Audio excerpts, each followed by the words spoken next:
Coming up next on Access Framingham, a special two-part Travels with Jack as we visit Tanzania.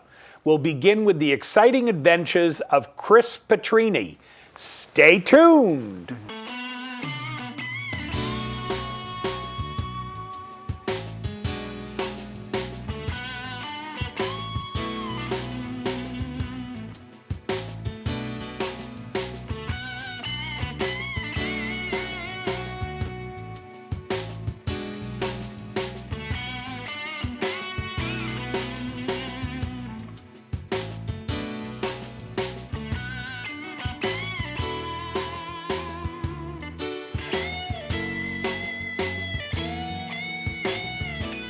Hello, I'm Jack Barron, host of Travels with Jack on Access Framingham TV, where guests share with our audience a recent trip, a vacation, a cruise, or maybe a day trip right here in New England.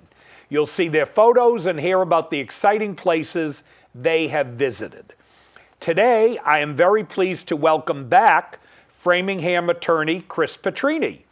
In 2016, Chris and his two adult children traveled to Tanzania, East Africa, to climb Mount Kilimanjaro, the highest peak in all of Africa. After their climb to the summit and back, they were joined by Chris's wife, and they all enjoyed the exciting sights and sounds of an African safari. After Chris shares his adventures, we will welcome Ashland resident Rob Schadt and his guests, two teachers from the rural village of Pomerini, Mr. Wingred Kihongos and Ms. Spora Sanga, to talk about recent developments at their school that Rob and his wife have been connected to for many years. What parts of the world have you visited? Please be my guest on Travels with Jack and share your travel experience with our viewing audience. Just contact us here at Access Framingham Television and let us know you'd like to be a guest. You can phone AFTV at 508-875-5434, or you can send an email message to info@accessfram.tv. One of our associate producers will contact you to make arrangements for you to be on our show here on Access Framingham TV. If you don't live in Massachusetts, we would be pleased to assist you with your travel to the Access Framingham studio. Now, let me welcome our guest, Chris Petrini, to Travels with Jack. Welcome back. Thank you, Jack. Nice to see you. Good to be here. Let me just give a little biography. Chris currently is city solicitor for the city of Framingham. Chris was town council for the town of Framingham. See, I'm being good. For 16 years, and now the solicitor for the city for a year and a half. And you folks should invite him for another show. He can explain the differences in city law versus town. And he and I were talking about, he said it really is quite different. His two adult children, his wife Julie of 32 years, went to Mount Kilimanjaro in Tanzania, sub-Saharan Africa. They did the climb. Then Julie and the kids went on a safari. We'll see all of that. I won't talk too long because we got to move quickly today. Chris has been a guest with Travels with Jack previously with his trips to Nepal and the climbing of Mount Whitney in California. How's that? Good, very good. Good. Tell me how you got started. What drove you to go, I got to go to Tanzania and climb this mountain? Well, I've always heard, Tanzania, Kilimanjaro is one of the 7 summits. So each continent has a the highest mountain on the continent, and I've been aiming to try to do more. Oh, so this has been a goal of yours to hit all 7 summits. I don't know if I'll achieve the goal, but it's something that I enjoy trying to achieve. Well, but, it's good cocktail exactly. conversation. Very, very much so. Yep. And in fact, I hope to next winter tackle a mountain in Argentina that would be the South American version of this. Oh. But in any event, I'd been in Nepal, and I'd heard great things about Kilimanjaro, and our family had always wanted to take a safari, because going back to the days of the Lion King when the kids were young. And so we decided to combine that with the climb of Kilimanjaro and then a safari afterwards. So.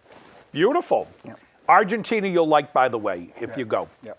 Sounds great. Interesting country. Yes, So, Bill, if you can, do you have there's the map. So there's the continent of Africa. Yes. And Tanzania is in the green. How'd you get there? You flew from Boston? We flew from Boston, and as I recall, we switched planes in Amsterdam and then went right to Mount Kilimanjaro Airport. We didn't go into. Oh, they have their own They airport? do have the airport Really? in that part of Tanzania. Yes. So you went from Holland right to Mount Kilimanjaro, Wow. and we were still probably, 3 to 4 hours away from where we started the climb, but it was definitely closer than going to the capital of. So it wasn't bad getting there. It wasn't too Two bad. flights. No, exactly. It wasn't bad. Wow. Yeah. Okay. Yep. And it's on the East African side. Yes. And you got there. Tell me a little bit about the accommodations. So basically, we got there. It was a long flight, and then we basically were picked up by a driver at the Airport. Mount Kilimanjaro airport, and were taken to more or less a small motel type of thing. And then we started the next day with getting ready for the climb. We collected all our gear. I'm trying to remember, but I think we left the next morning or the morning after, and then we started the climb. And then it was a 7-day climb, and each night of the climb. Oh, it was? Yeah, 7 days. Oh, boy. And each night we had porters and people helping us. Yep. That's part of the program. And Who planned the trip for you? I had, some of my contacts in my mountaineering community had recommended this one guide service, and so they were very good. And it was So called- people you're associated with in your club, mountain club, right. had done this. Had done this, and they had recommended this one company who did an excellent job. It was called Zara, Z-A-R-A, and in any event, and then each night we would camp. They would set us up with tents and actually help us cook dinners. And I and wonder that if type of Bill thing. Bill, can you start rolling some of the photos for us? Beautiful. This will show. Yeah, this particular photo shows the particular climb that we took, which was the Umbwe route. There's probably 7 or 8 ways up Mount Kilimanjaro. Some easier, some harder, some faster, some longer. The Umbwe route is, I would say, probably the second hardest way to get up. It's more remote and takes longer, but the good part of it is that it's not as crowded in the early days. These were your helpers. Those are my kids. Exactly. There we go. And this is the first day of the climb. So it's a group. It's a group, but no. Basically, what it was us, and then there was literally it was amazing. But there was probably 12 to 15 people helping us, and it was part of. You're kidding. No, that's part of the way it's done. It would almost. My sense was it would be almost culturally inappropriate if you tried to go up on your own. It would be hard to get the permits. No, I wouldn't even Right. suggest that, but you Right. mean you weren't with like another family. It was No, just the three of you. Exactly, and like 12 to 15. I think there were 9 porters, a guide, an assistant guide. That's 11. I think there was a cook and a waiter. Yes, right around 13 to 15 people. It was unbelievable. So these were not union help set with state rates by the Commonwealth. No, it's a different Okay. right. And I think to be honest with you, part of it is probably an economy thing to provide economic opportunities Yep. for people with jobs, which is something I was happy to pay for. Yep. Yep. All right, Kilimanjaro National Park of Tanzania. Right. So this was finishing up after our first day. Each day we started around, in rough terms, at around 4,000 feet. And each day we go up in rough terms 3,000 to 4,000 additional feet. So this was day 1. We were probably around 7,000 feet. It was called an Umbwe cave. And there was actually a cave that we stayed nearby. It was beautiful. And then this is day 2. That's the first day we could see the mountain from a particular trail, and you could see it that's where we were going to. But it took us 5 more days to get there. One thing that was interesting as we were going along, you'd see different type of fauna, different type of plants, and the plant and the type of fauna and the topography. It had to be beautiful. It would change. It started out very lush and green, then it became more deserty. Then it became even more arid. Then at the end, it was all rocks. But you could see. Oh, really? So As you get higher, less stuff. Less and less vegetation, less trees. But this was early on. You They can were see the beautiful, kids. yeah, the beautiful moss trees. That's Tabitha on the right, Sean on the left.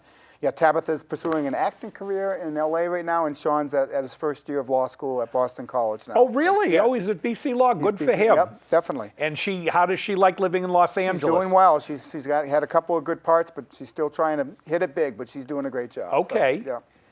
So there's a different, we'd see different birds. This was on our second night. This was one particular camp, and you can see the background. That's a place called the Barranco Wall. That was one of the hardest spots of the climb. You can see the Barranco camp, and it was starting to get colder. What's the elevation there? 3,500 meters, I guess. 3,900 meters. So usually to get the meters, you would triple it to get the feet. So that's about 12,000 feet. Just under 4,000 meters times 3 is about 12,000 Don't get feet. insulted. You don't have to answer. Did you have any trouble breathing as you get higher? Not too bad, but one of the things we did as each day, it did get worse each day. And the last day in particular the last night was hard. We left for the summit at around 11 p.m. and we had a rest period of 5 p.m. And I find whenever we were at about 17,000 feet, 16,000 feet, and you try to take a rest, and it's very hard to. I definitely was feeling the altitude sickness come over me. Definitely, I was feeling progressively worse. It was almost worse to lie down. It would have been better just to keep going. Definitely, yeah. So this is one. This must be high. I see no vegetation. Exactly, and that's a place called the Lava Tower. And this was probably on day 3 or 4 of the climb. And what we did here in this particular camp is we took an extra day to acclimatize, Jack, to your point. In other words, to get used to the altitude. And one of the things they say in the climbing world is to climb high and sleep low. So this particular day, we took a day hike up to the Lava Tower, and that's literally lava from Mount Kilimanjaro. So it was originally a volcano. It is a volcano. It's it volcanic is. Yeah. Okay. But it's not active. It's not active. Okay. Probably hasn't been active for couple 100,000 years or whatever, but it was a beautiful structure. Now, this is the day after that. We were going up the Barranco Wall, and these are some of our porters. They would carry things on their heads, and they were very great. They were great porters, great people to work with, and they knew their stuff, so it was awesome. So this is going up this one wall, and there we are at the Lava Tower. And you can see how cold it was. That was probably maybe, when we started the climb, it was maybe 80 degrees, and then this here was about 12,000 feet. And this one here is probably close to 14,000, like 4,600 times 3 times. That's probably about 14,000 feet and change. You can see it's probably like maybe 25 degrees or something right there, maybe 30 degrees. Did you get any history? I don't know that much about Tanzania. Was it a British protectorate originally? It was. It was, It okay. was, yeah. And did the Brits kind of set up this national park and the original? I think they may have, and then I don't know exactly when Tanzania became independent. Your next guest might know. Okay. But I think it definitely, the park's expanded, and it's a big part of their economy, is my sense. So yeah. Yeah. So. And anyway, this is like one of the parts that was where there was the most what they call exposure. We're going around this big rock, and below me was probably 100 feet without rope, so you had to be very careful. Oh, that's nice. Exactly. Now, have your kids done climbing before? They have youth on their side, but they haven't done as much as me, but they're doing more. And so they were not experienced climbers? No, not experienced. But you don't have to be super experienced to go up Kilimanjaro. Like, we were never on ropes. It's what they call a non-technical climb. So you're saying if you're in good physical health, a non-experienced climber could do this trip? Yes, I feel that. Okay, all right. If you want to do it, and you have to be willing to, you have to get in good shape, as you mentioned, and be able to take a little hardship, but it can be done. All right. So. I'm not running, but no, exactly. No, I was just climbing in the mountains. Believe it or not, in Czech Republic, there's a big sandstone national park I went to, and I said to myself, I was surprised I was able to do as well as I did.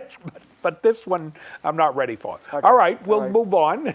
So here we are on top of the Barranco Wall. This is probably maybe day... Now, you folks are all in shorts, so it wasn't too cold? Right. That day it was nicer, and the weather improved, and it just was the day before when we took that one, it was a bad day, rainy and very cold. Okay. But so, yeah, it was still in the 60s and that type of thing, even when you were getting higher. During the day, at night it might go down to the 30s or 20s. So. Oh, it could drop that much. Exactly. Now this here was our next camp. It was 4,000 meters. So this was another one where we didn't go, we kind of went parallel, not so much perpendicular up. And that was about 12,000 feet. So we were getting closer. And there's the summit you can see ahead. So that is the summit. Right. So it's it's a lot of distance up this whole mountain. Yeah, it took us 6 days to get, basically 5. So when you say it's a 7-day hike up there, you mean it. Right. It took us, and some people can do it as short as 5 or 6 days. But as I said, I wanted to go up the Umbre route, which is more remote. And plus, I wanted to take that extra day to acclimatize, so it was a good decision. Now, this here is Barafu. This is our summit camp. That was about 46, so about 4,700 times 3. That's about 14,000. I'm trying to remember if there was one more camp, but we're getting close to the summit here anyway. So, working our way up. You know, that was the summit camp, and now I'm seeing snow. Am I right? Well, that was the morning of the. We were climbing up to the summit, and we basically were at 16,000 feet, and we climbed the last 3,500 feet or so, and we left at 11 p.m. at night, and we made it to the summit at around 8 a.m. in the morning. So we climbed through the entire night, long night. What do you mean? They do flashlights and everything? Flashlights, exactly, and then eventually it gets flashlights, or you have headlamps. Actually, you have headlamps. Really? Yeah. And the reason is they want you off the mountain before the weather starts getting bad, and they want to be able to. And there's also less of a chance for avalanches because it's still cold. And see, there's a lot of snow and glaciers. The glaciers are actually receding big time due to global warming. They think the glaciers will be gone in maybe 10 or 15 years. So I was so glad to be able to see the snows of Kilimanjaro, to quote Ernest Hemingway, before the glaciers disappeared. So, and you could see that, I'm surprised they even have glaciers in that climate. And this was the sunrise as we were climbing up. As you could see, it was quite beautiful as we were climbing up that morning. And we saw the sunrise come across the African plains, the Tanzania plains. And it was beautiful. It's gorgeous. And here we are at the summit.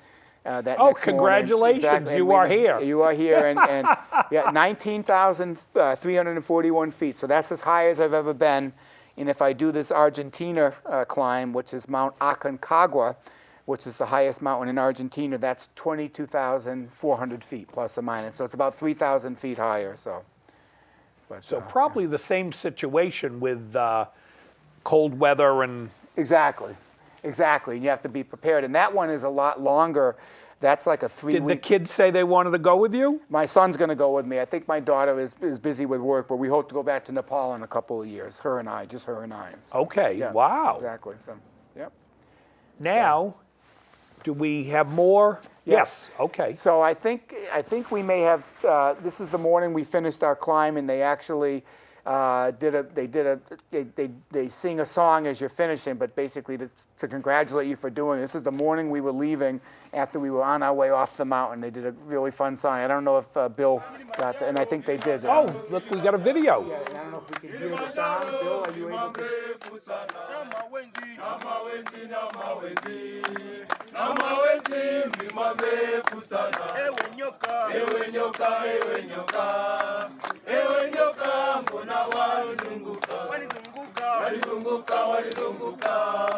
Walizunguka wataka kunila nyama.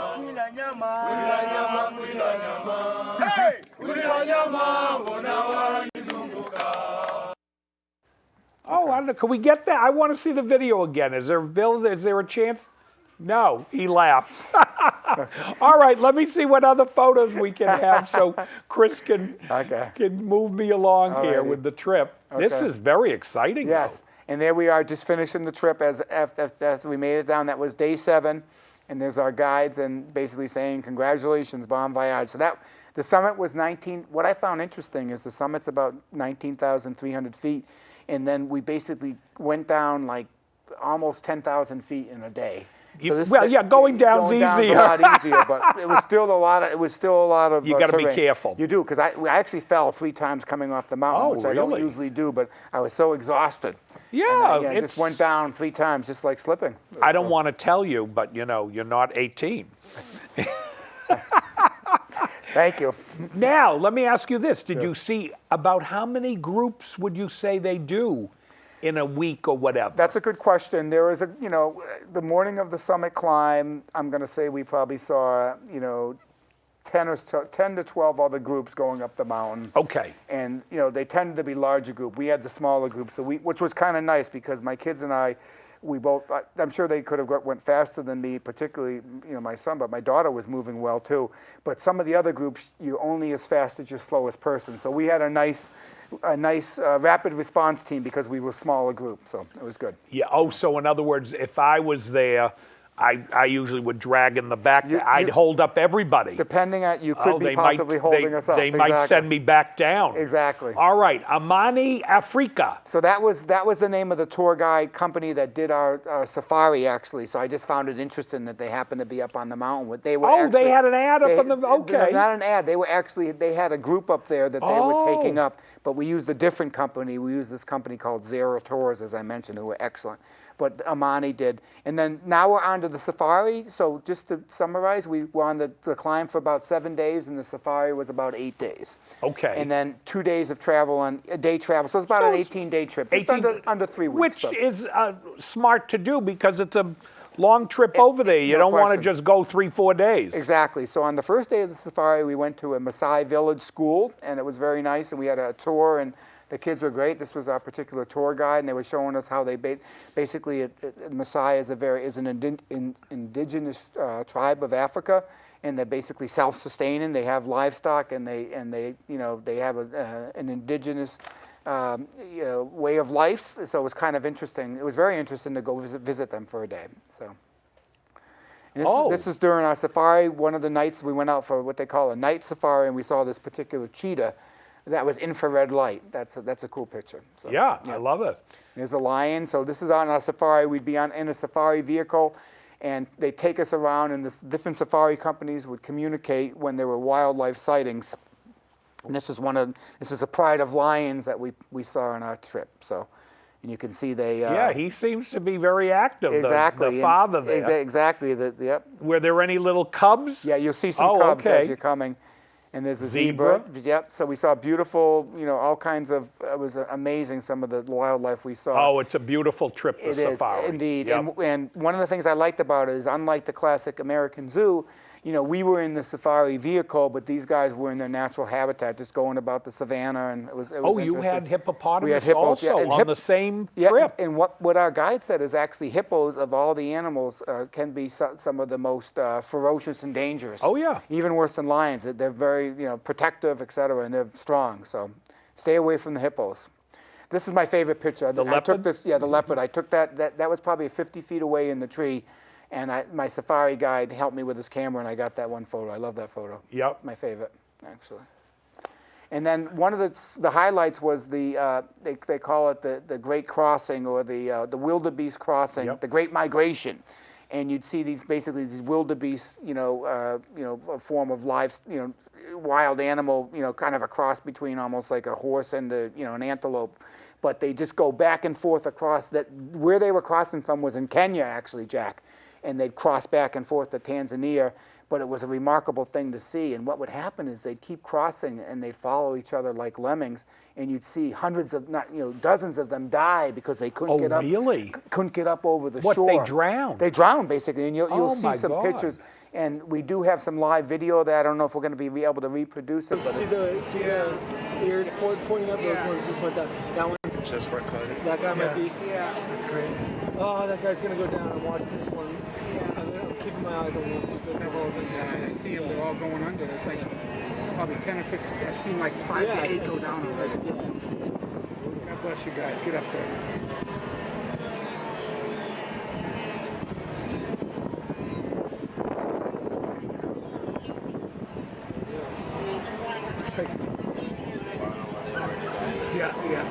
Yeah, and he's on him already. He went right for his eyes, too. Yes. Yeah. They kind of float down there, right? That wall, he's going under. Oh, right there. That guy's head's just above the water. He's done. You can see him when they start to. They just lose power. Come on, little guy. Yes, go! Yeah! Yeah! And now he's going back to the same mess that almost just killed him. Oh, there's that one's body. Yeah. Oh, nice.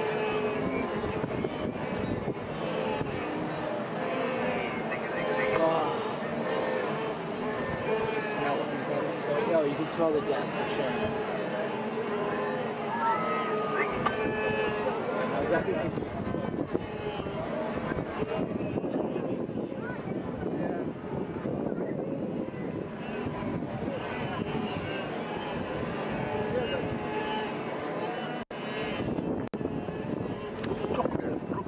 crocodile. Oh, jeez. Oh, shoot. Oh. Oh. That was brutal. Yeah, he just took him down by the neck. I saw that in the water. He's done. Come on, boys. The wildebeest nearby, and you can see there they are hanging out on the shore. That wasn't the same crocodile, but they're kind of taking a rest. But these guys are scary dudes. And here's the vultures coming down. I mentioned. Yep. For the after the particular guys, you know, and there they are on top of the carcasses after they drowned. And all the vultures are basically on top of the dead wildebeest, basically beginning the feeding process. Now this is what? That's a warthog. That's a okay. wild Yep. pig. Yep, it's amazing. So. Oh no, these are great trips. And then this is an antelope. There's like probably 10 to 15 types of species of antelope that we saw, of varying sizes, varying colorations, and you know, different types of antlers. And it's kind of interesting, but there were a lot of different antelope, and this was one example of How them. were your accommodations with this particular Good. safari? Whereas on the climb of Kilimanjaro, we were in tents. Yep. Here we were staying in safari lodges, and that was very nice. It was very nice. Oh, But good. You can stay. Also, you can have a tent situation. They can basically, you'd be a mobile, you know, Yep. an itinerant safari. But we actually stayed in, you know, set up buildings or small Cabins. Cabins, exactly. Small motels, exactly. But basically cabins, exactly. So it was amazing. There's, I think that's a wild buffalo. A wild buffalo. I was Yep. going to say a ram. That's a Yeah. ram's horn. Yeah, exactly. And then Oh. there's the what were we saying before? These were the same thing. This is the Not the wild pigs. no the I can't see it that well. trying to remember. That's all right. I will keep going. I can't remember exactly what those guys are. It'll come to me. Oh. And they had a lot of small creatures that were kind of interesting Yep. too, with all kinds of color. That's why I wore the sweater today to celebrate Tanzania, because of all the colors and amazing fauna and everything. So. Oh, And- look and at so this. This is Oh, we God. actually saw a lion kill. There's a story to that where we basically we're watching a lion. This was dinner. This was dinner, and basically they got a warthog, and my son, we were watching them, and then my son, these lions were sleeping on a bunch of rocks, and then my son decided he was going to get up on top of the safari vehicle. I think our guide almost had a stroke. He was like, said, "Because "Don't it's do that." dangerous." Yeah, because Oh. I mean, because once he moved, the lion started basically prowling on, and the guide was concerned that they were going to leap from the rocks onto the vehicle. Sure. So basically, we went away, and then as we were driving away, we saw three of these warthogs going across the savannah.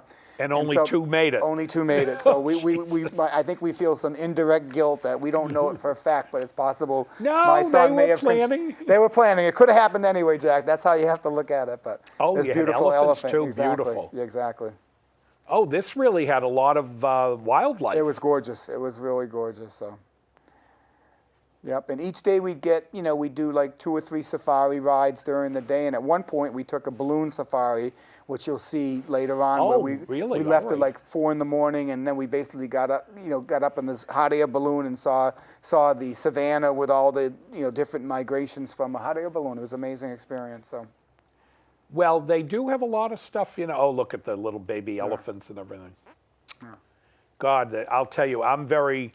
My wife and I always donate to these wildlife Yes. foundations that try to prevent the poachers and keep this wildlife because it can't be replaced. Right, exactly. You And that's know. one of the things we did with my video is, and the next segment you're going to hear from the folks from Pomerini, but Rob Schadt and all the good folks from Tanzania have done amazing work. So we donated and we made a part of our video focusing on the good work of the Africa Exchange Project, which is we wanted to have an impact beyond just going for a vacation. We tried to do that. So Yeah. No, can I tell you something? Just going and helping the people there with your dollars Is a good thing. is a good thing to do because question. the tourism is a big economic driving force in Africa. And the more the local people understand that the animals are what's bringing them business, hopefully the theory is they'll take better care of the Right. animals and not be involved in the poaching of the elephants and the other animals. Exactly. No, and So- I have to say, when I was there, I felt that the native Tanzanians were very respectful to the animals and to the whole savannah. At your safari, did they do any barbecues like a roasted impala or any of that stuff? No, we had a couple of like times where we would have like a little snack or lunch, but no roasted impalas. Oh, all right, so. because I remember they did a big barbecue with a roasted impala and everything. It was- Okay. That's one of the sunsets we saw in the morning of our and the evening on the safari as it was the sun was setting. It was beautiful. Here we are on. Oh, I these are mentioned the balloon. This is Good. the balloon. Yep, and we got going as I mentioned around 4 in the morning, and that was quite the thing going up in the balloon and landing. It was like being in a mini car accident because they don't have brakes, But this is you can see these are pictures from the Did you balloon. tell them you were a lawyer from the United States? We had this like kind of crazy Dutch captain. I don't think it would have made a difference, Jack. So. But this is from pictures from the balloons. You could see different wildlife and Wow. different, wildlife movements from the different packs of animals and everything. It was kind of interesting. Now it's from maybe like anywhere from 50 feet to 200 feet above the ground.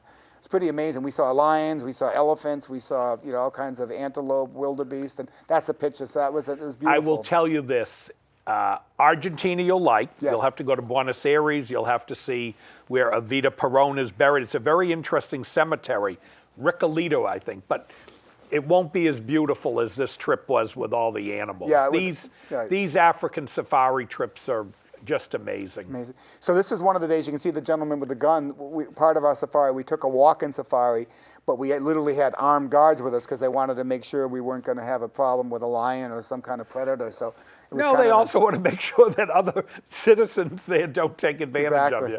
There's Julie and I at the end of our safari. So Oh, is this the lodge you stayed at? that's one of the lodges we stayed at. it looks yeah. very nice. Yeah, it was nice. It was nice. So Oh, my goodness. and the rest was history. Well, So- you know what? Thank you so much for sharing. I'm Yes. sorry we had a short no, show today because I love this trip. Right, and I wanted to say, I think I'm glad that we're doing the Africa Exchange Project because that's a big part of what we're here for today. I'm happy to do it. And for our audience, be patient. We'll be back in a moment with Rob Schadt and his guests from the secondary school in Pomerini, Tanzania.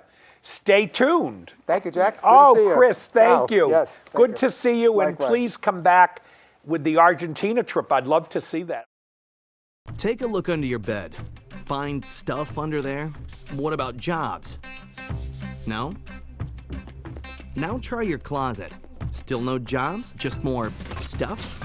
Well, you really have both. See, stuff is defined as household articles considered as a group. Sometimes this stuff is no longer needed. Wait, no longer needed? That can't be right. Because remember those jobs you were looking for? Those are really needed.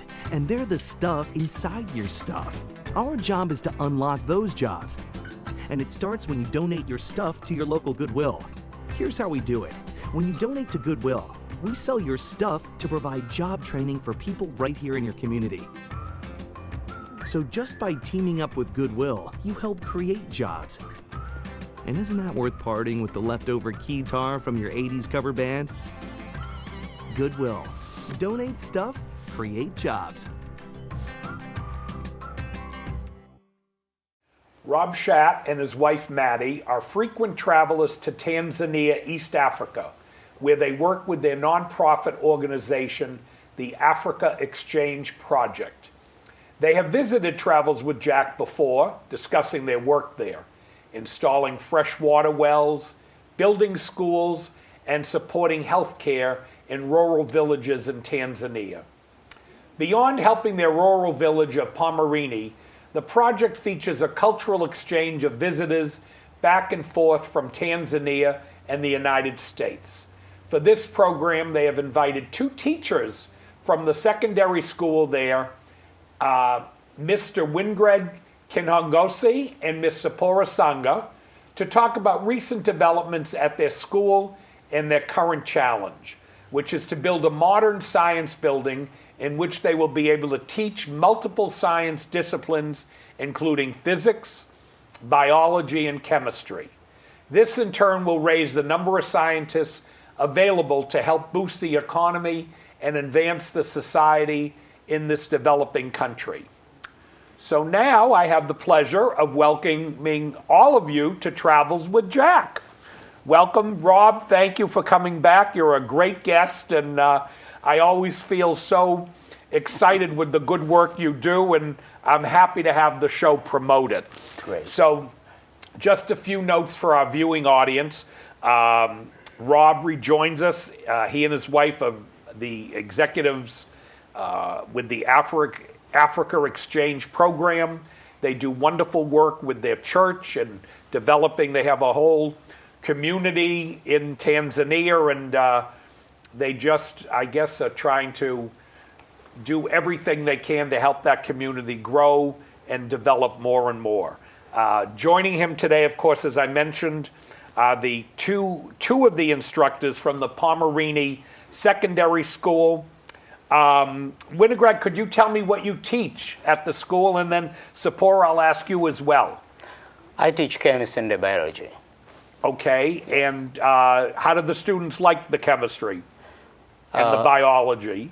They are very happy with it. They like it, okay. Yeah, they like it. Yeah. And you teach, Spora? I teach English and Kiswahili. English and what? Kiswahili. Oh, Swahili. Oh, the Yeah. native language. Yes. Oh, so if you, I can tell them I'm bilingual in Swahili. Yeah. Okay. Rob, tell us a little bit. You're going to have photos. You're going to have hopefully a couple of maps.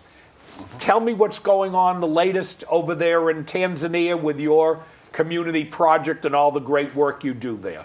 Great. Well, first, Jack, let me say thank you so much to you and to your staff for welcoming us, as you always have. We are thrilled to do so, and they're not even my staff. I think I'm their employee, but that's all right. Well, you're very generous, and we're very happy for the opportunity. Thank you. To share with you what we've been doing in Tanzania, East Africa. As you indicated, where we are connected with the Plymouth Church. However, just this past year, we have set up a separate nonprofit company with 501c3 tax. I remember you status. told us that on an earlier show. So we, with that financial structure, we're very hopeful that we'll be able to broaden our donor base and be able to do even more for the wonderful people of Tanzania. We have continued to work in the areas of fresh water.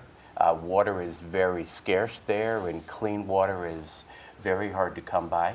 As the slides begin, we'll talk a little bit more specifically about that. We continue to work with healthcare and education as well.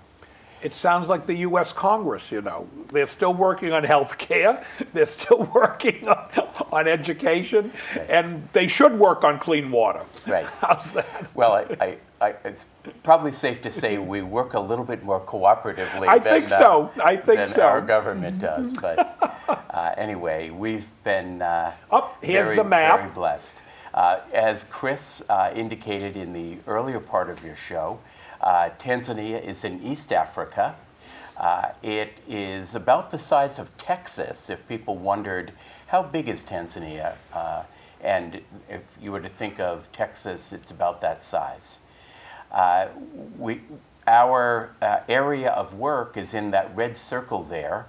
The capital of that region, which the region is called Iringa, and Iringa town is the capital of that region, and Pomerini is a very small rural village to the southwest of Iringa.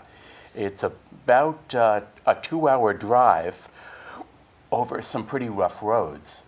The picture here shows the terrain and the red clay that is so prevalent in that part of the country.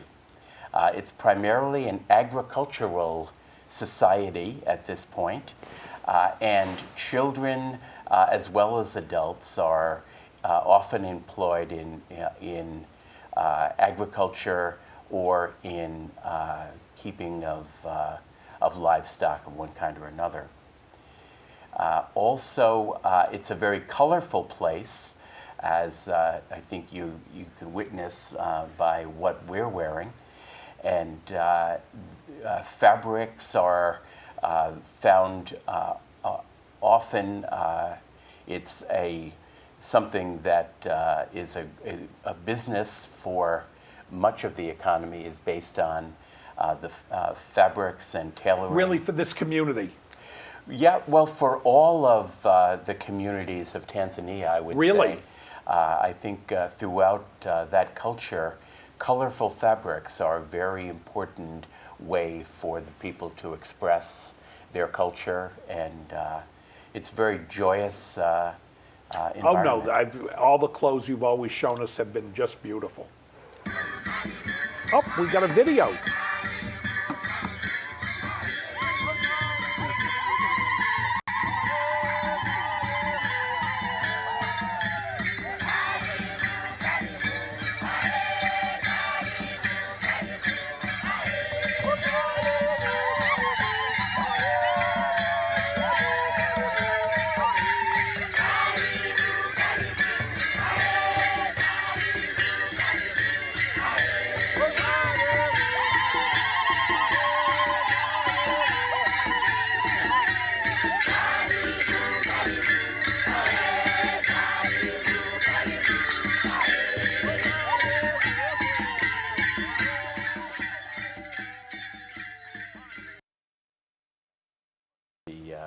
Country. It is common all over the country. All throughout. Yeah. Now, the fresh water is a big part of your project there. Yes, when we began working there, I've been working there for 12 years now, we realized that not only was the water not of good quality, but young people, particularly young girls and women, are carrying water for very long distances. That water needs to be boiled. That requires wood or charcoal. So it's not a very efficient system. So we wanted to make clean water more available. So we began installing borehole wells in that region, first in the village of Pomerini, and then gradually spread out to neighboring villages. And now we are, and we've been installing the wells at schools because that encourages the youngsters to come to school with a bucket. To bring it home. They can bring that home. So we do all that we can to bring kids into school. They are often working within their families, and the secondary school, which you'll learn more about, is based on tuition. So often folks don't have the wherewithal to send their kids to school. So we want to do everything we can to encourage that.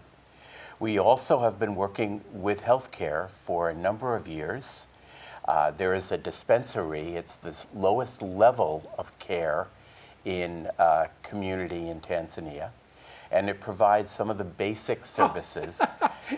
He's being weighed, I think. Right. He doesn't look too happy about it. Well, he's wondering what's going on. But they do, we try and encourage, public health just to monitor how well the children are doing. You're seeing now a picture of the laboratory in the dispensary, and that was prior to when we made a renovation.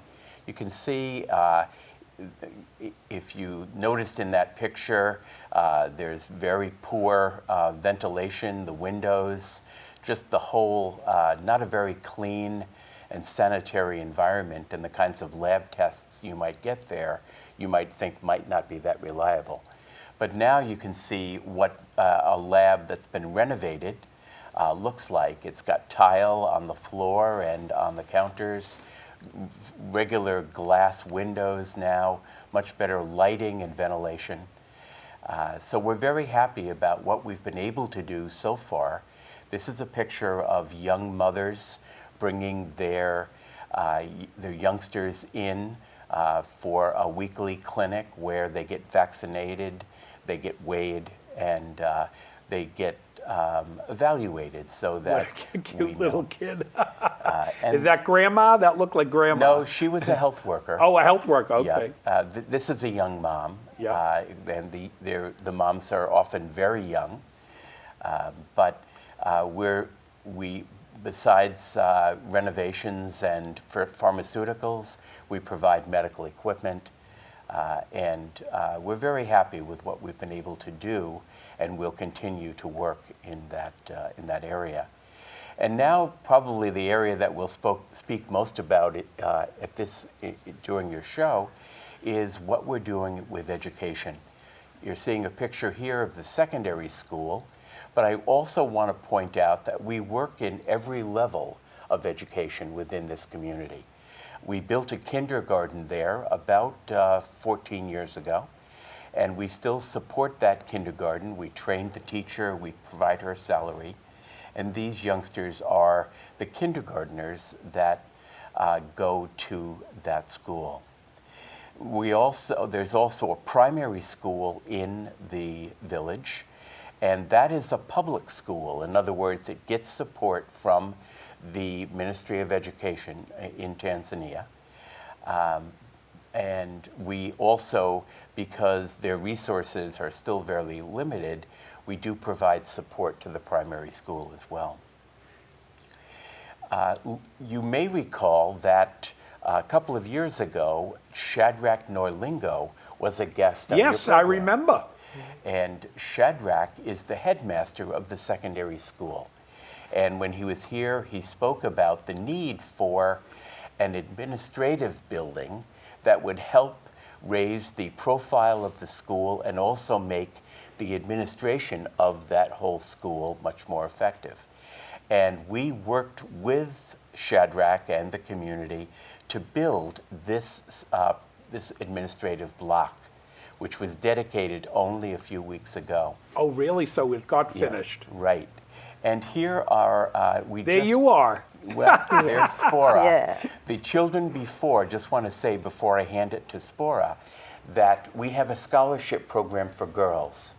And these 4 young ladies are being supported by the Africa Exchange Project. Program project. And the generous donors who help us to be able to provide the tuition for these young girls.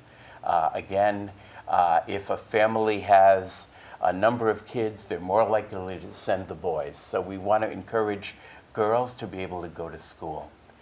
And Well, Spora being a teacher is a good mentor for these other young women. absolutely. Yeah. And Spora is the academic mistress of the school as well as a teacher. And I'll let her say more about what she teaches, tell you a little bit more about the school and what some of the needs of the Yeah, school please are. do. Yeah. The school is a private school owned by the Lutheran Church, the Diocese of Iringa. And private schools depends everything that they do, they spend to the school fees, which is paid by the parents of these kids. And that school fees which is paid, it is also that runs all the programs all over the school, like paying teachers, buying books, doing building and feeding the kids at schools. So right now, the big problem that we have, it is about books. We are having shortage of books, of where one book is shared by 10 or 15 Really? students. Yeah. In some cases, you find a book with 1 copy for a teacher, and the students are just reading the notes from the teacher. And the classrooms look very big. You Yeah, have a lot the of students. classroom is very big. The small class is about 50 students, but the rest you can get 60, 70, even 100 in a single class with a single teacher. So this is a challenge. Sometimes students, they just, they cannot, they don't have access to read, because we know that when you learn, you need to have 4 skills. You listen, you speak, you write, and you read. So they don't have access to read. They don't have access to listen to some audio because of the shortage of having these audio things in our school. So we are on need of books, we are on needs of audio, and also when you go to the science where Wingred will speak, is when now it is very difficult to teach them in a single class with 70 students without facilities in the laboratory. So it is a challenge that we face in teaching. Wingred, what are you finding in teaching? Thank you. We need to have a big science facility of which now will be able to accommodate all the students in the laboratories. Currently we have some classes and we have one of the laboratory that we use to teach them when we need practical, we need them to work with hands-on activities. So we have found that it is good if every science subject has got its room with well-equipped instruments for teaching, so that every student, every teacher who is teaching a particular science subject can use the laboratory for teaching and practice, so as to to promote creativity to students, to promote understanding, and to make the subjects enjoyable. So we need to have science. This is the high time we need laboratory. If you look at the picture, these are the nature of the laboratories that we have in our school. And we have only one room that is shared by all: physics, chemistry, and biology. So it is difficult for teachers all to teach in the laboratories, to provide projects, to provide exercise to students. The laboratories have no good ventilation. So we need the laboratory that will have enough ventilation for students so that they enjoy learning, and also we enjoy teaching them.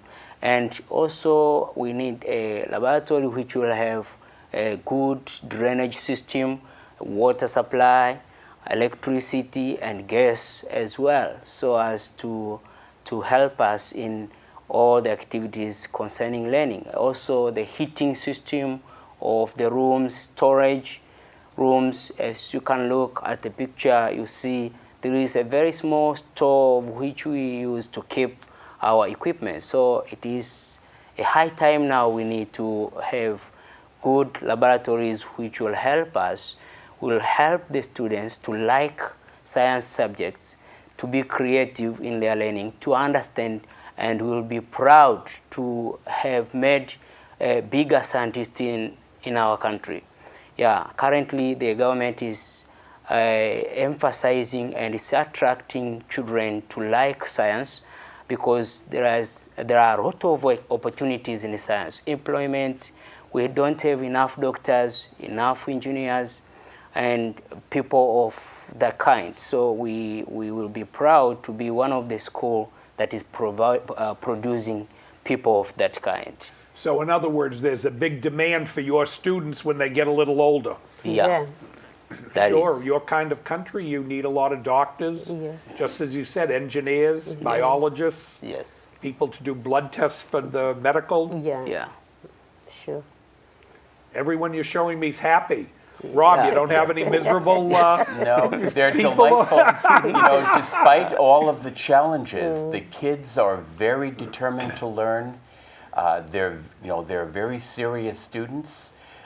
They're very kind, and they're very welcoming to me whenever I am there.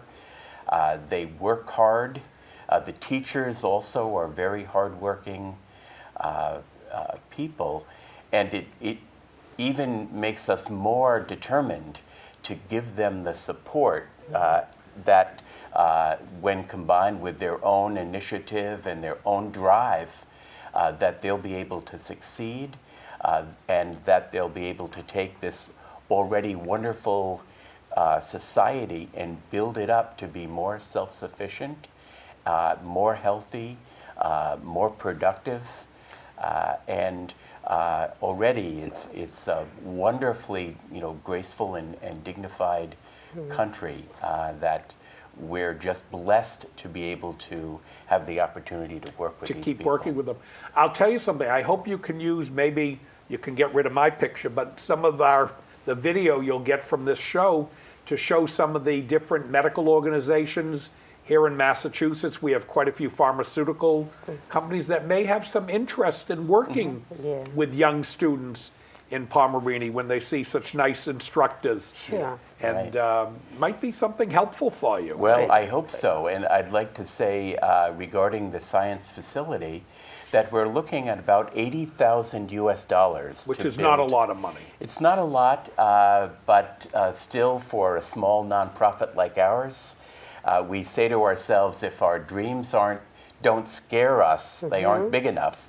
And certainly I'm very scared by the size of what we have in front of us. But I'm also very encouraged by the activity and the interest of our donor base and others who are learning more about what we're trying to do. We're phasing this project in. So the initial phase 1, which will be the main structure of this building, which will include several, actually 3 separate laboratories. So the building, the materials, and the transportation without any finish work will cost us about $33,000. That's our phase 1 goal.